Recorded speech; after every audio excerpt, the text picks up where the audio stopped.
Mo kí gbogbo ẹ̀yin ènìyàn wa nílé lóko níbikíbi tí a bá wà.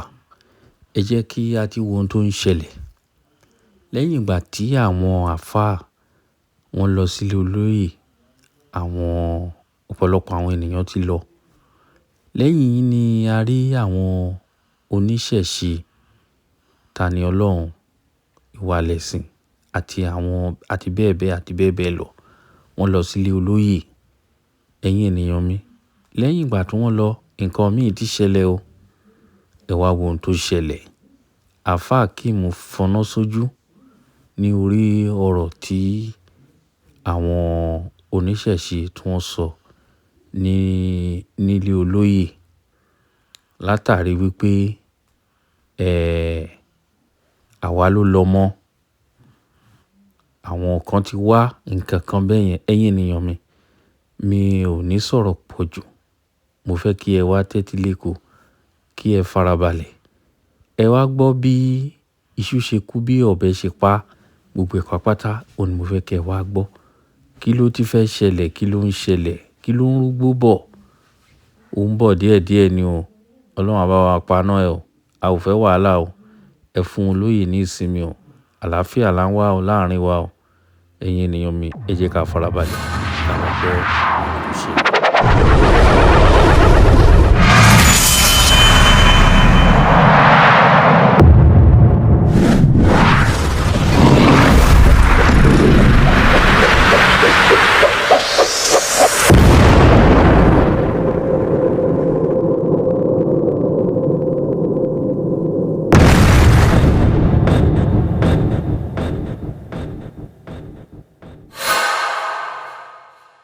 Kí ló dé tẹ́ ẹ fẹ́ sọ olóyè Sunday Igboho di ọ̀tá gbogbo ayé náà? Ẹ̀yin èèyàn yìí ẹ sọ̀rọ̀ àyìn o. Kí n tó sọ nǹkan kan, ẹ wo fídíò yìí náà. A rí àwọn ẹrú tí wọ́n ń wá kábíyèsí lọ́nà. Àárá àwọn àgùntàn náà tí wọ́n ń wá kí ọmọ ti wá kábíyèsí. Àwa wá gbéra pé àwa Ọ̀ṣẹ́bọ́lá ní ọmọ wa la ní Sunday. Ṣé ẹ rí báyẹn o? Pẹ̀lẹ́ ọlákọ ọlábo. Man kana yuminu billahi wal yawmil akhir falyakul khairan aw liyasmut. Ànábì jẹ́ kó yá pé ẹni ó bá nígbàgbọ́ nínú Ọlọ́run tó dẹ̀ nígbàgbọ́ nínú ọjọ́ kan yìí, falyakul khairan aw liyasmut, kó yá mọ́ kírú ẹni bẹ́ẹ̀ kó máa sọ̀rọ̀ rẹ̀ jáde lẹ́nu. Tó bá wá mà pọ̀rọ̀ rí ò ní jáde lẹ́nu, kó dẹ̀ gbẹnu ẹ̀ dákẹ́. Ṣé ẹ rí pé àwọn eléyìí wọ́n á pèpè àlàáfíà sílẹ̀ Yorùbá? Kí ni wọ́n bá lọ? Kí ni wọ́n ń sọ? Olóyè Sunday Igboho á bá wọn dúpẹ́. Ọlọ́run ọba ṣẹ̀ṣẹ̀ là wọ́n, ó ṣẹ̀ṣẹ̀ yọ wọ́n nínú àwọn ìlàkọjá wọn táwa gangan tún lọ sí múra tá a tún ṣàdúrà lórí pé kọ́lọ́run ọba bá wọn là wọ́n bẹ̀. Ọlọ́run wá ṣe bẹ́ẹ̀, ó gbàdúrà gbogbo àwọn èèyàn lórí olóyè Sunday Igboho tán. Àwọn kan àwa mùsùlùmí ti lọ o, Yasa Daru ti lọ síbẹ̀ o. Kẹ́mi ó tó lọ, èmi àti aláàjì wa kọ́ máa dùn fárúlì wúlà máa ìka àfọ̀tà ìkirè ká tó jọ lọ pẹ̀lú àwọn ikọ̀ wa. Yasa Daru ti lọ pẹ̀lú àwọn àfáà míì, àwọn kírísítẹ́nì ti lọ pẹ̀lú àwọn ìjọ wọn míì. Ẹnìkan kan ò fọ̀rọ̀ bá bẹ̀yẹn jẹ́ o. Ẹnìkan kan ò fọ̀rọ̀ bá bẹ̀yẹn jẹ́ o. Ó ní pé gbogbo ẹni tó bá fẹ́ máa lọ sí ọ̀dọ̀ olóyè Sunday Igboho tó bá mọ̀ pé n ti ń bẹ lẹ́mìí ó ní bó onílẹ̀ Yorùbá ó ṣe dàrú, kó yá má lọ síbẹ̀ yẹn o, má lọ síbẹ̀ mọ́. Olóyè Sunday Igboho, olóyè Sunday Igboho, olóyè Sunday Igboho, gbogbo àwọn tẹ́ẹ̀rí tán wá yìí.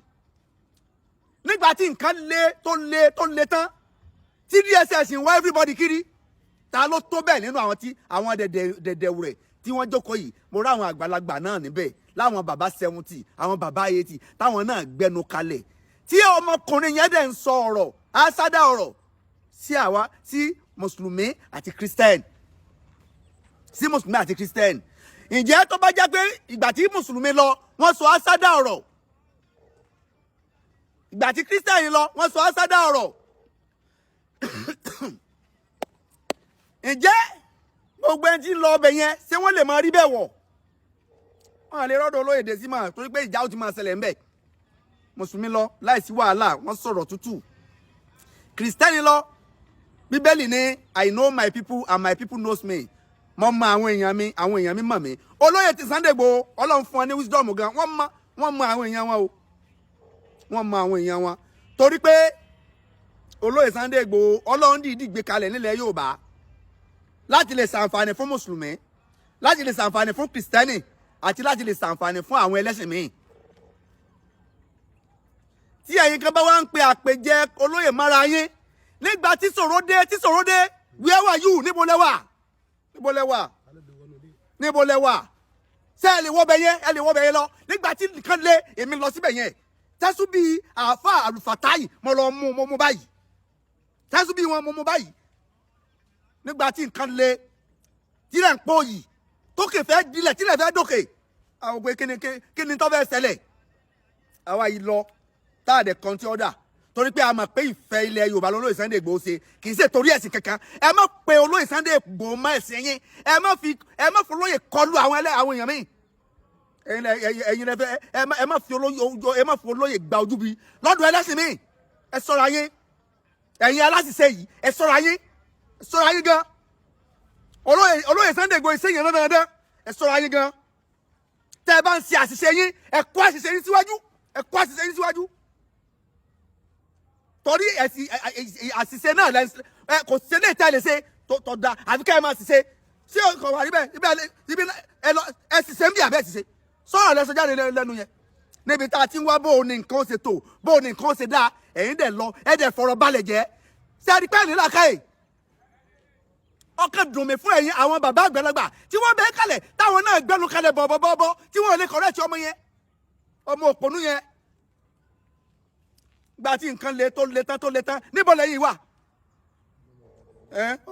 ọlọ́mọ Ìbàdàn ni ọ́ sáárí wọ ìrí sáárí orí during that struggle sáárí orí sáàmù ọ̀ ta lọ́mọ ẹ̀ to hell with you ta lọ́mọ ẹ̀ olóyè Sunday Igboho ṣe ìran náà dán ẹ lọ sọ́ra yín ẹ má mú olóyè kọlu àwọn èèyàn ẹ má sọ olóyè di ọ̀tá àwọn èèyàn tẹ́ ẹ bá fẹ́ báwọn èèyàn ṣọ̀tá ẹ báwọn èèyàn ṣọ̀tá gallantly ládùú ara yín ẹ má pe olóyè mọ́ra yín láti báwọn èèyàn ṣọ̀tá iṣẹ́ tó lọ ran olóyè láti ọfẹ́ ó wá jẹ láàrin gbogbo ohun tí ń jẹ́ lẹ́sìn ni olóyè ọ̀lẹ́sìn kankan bọ́lá òun ṣe rán òun nìyẹn olóyè ọ̀lẹ́sìn kankan ó wá wúlò fún kìrìsìtẹ́nì mùsùlùmí àtúnṣẹ̀ṣe ni torí ìdí eléyìí olóyè Sunday Igboho ẹ dákun gbogbo ẹni tó bá ti ń sọ̀sọ́kúsọ ọjà mùsùlùmí jí ọjà kìrìsìtẹ́nì ni ọjọ́ oníṣẹ́ ẹ dá ọ̀rọ̀ ọmọ lẹ́nu kẹ́ ẹ lè jáde bí ẹran ẹ má jẹ́ kí wọ́n gbé ń kọlu àwọn tí wọ́n nífẹ̀ẹ́ yín ẹ má jẹ́ kí wọ́n gbé ń kọlu àwọn èèyàn pàtàkì nínú Christian nínú Islam àti nínú Isese ìbàjẹ́ pé kìrìsìtẹ́nì mùsùlùmí wà bẹ̀ yẹn sọkúsọ ìbàjẹ́ pé kìrìsìtẹ́nì wà bẹ̀ yẹn sọkúsọ sáwọn yín lè wọ bẹ̀ ìjà ò ti máa ṣẹlẹ̀ ń bẹ̀ yẹn Ọlọ́run ní jẹ́ àríwá àlà ilẹ̀ Yorùbá unity la fẹ́ àfẹ́ disunity Ọlọ́run bá ò ní fẹ́ ní kọ̀ọ̀kan wálẹ̀ salamu alaykum warahmatullahi wabarakatuh. travel and tour ẹ bá wa rìnrìn àjò lẹ́nìí hajj and umrah very cheap Ghana travel and tour iléeṣẹ́ wa ó cheap gan Ghana travel and tour ẹ bá wa rìnrìn àjò lẹ́nìí o wàláì ẹ lè regret tẹ ẹ bá Ghana travel and tour Ghana hajj and umrah travel and tour wàláì tẹ ẹ bá wa rìnrìn ẹ lè regret hajj iye tí wọ́n ń gbé hajj Ghana kì òun ló lẹ́sìn jù bẹ́ẹ̀ náà ní umrah tó bá fẹ́ lọ umrah hajj umrah Ghana travel and tour òun náà ó lẹ́sìn kódà umrah December Ghana travel and tour umrah yẹn country méjì lẹ́ẹ̀ lọ owó umrah company mi ò ní so Ghana travel and tour wàláì o lè bá wọn rìnrìn àjò kó regret o lè bá wọn rìnrìn àjò kó regret nípa hajj ṣíṣe ni owó wọn lẹ́ẹ̀sì umrah ni owó wọn lẹ́ẹ̀sì tó bá fẹ́ tẹ̀lé Ghana travel and tour tó bá fẹ́ tẹ̀lé wa lọ sí hajj tàbí umrah pé nọ́mbà mi sórí 080 36 33 33 13 080 36 33 33 13 hajj rọrùn yóò jẹ́ tẹnìkọ̀ọ̀kan wa o umrah rọrùn yóò jẹ́ tẹnìkọ̀ọ̀kan wa o assalamu alaikum warahmatullahi.